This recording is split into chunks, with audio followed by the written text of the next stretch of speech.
Guys, നമ്മളിന്ന് ഉണ്ടാക്കാൻ പോകുന്നത് വാട്ടർമെലൺ ജ്യൂസാണ്. അതിനായിട്ട് വാട്ടർമെലൺ നടുക്കിൽ മുറിച്ചിട്ട് ഇതിലത്തെ ഫുള്ള് ഭാഗത്തെ ഉള്ളത്തെ എല്ലാം എടുത്തിട്ടുണ്ട്.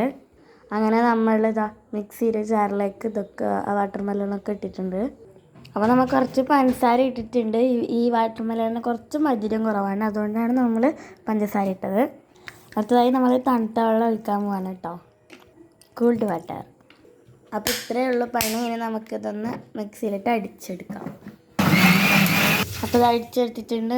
2 കറക്കുമ്പോഴേക്ക് തന്നെ കിട്ടിയിട്ടുണ്ട് നന്നായിട്ട്, നല്ല രീതിയിൽ. ഇപ്പോൾ വേണമെങ്കിൽ നമുക്കിതിൽ പാലൊക്കെ ആഡ് ചെയ്യാം കേട്ടോ, ഇത്ര തന്നെ മതി. അപ്പോൾ നമ്മൾ ഡെക്കറേഷന് വേണ്ടിയിട്ട് ഇതിൽ തന്നെ വെച്ചിട്ട് കുടിക്കാൻ പോവാണ്. അപ്പോഴാണ് അതിൻ്റെ ടേസ്റ്റ് കിട്ടുക.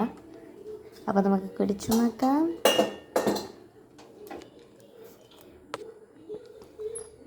പൊളി ഗൈസ്, പൊളി. Ta-da.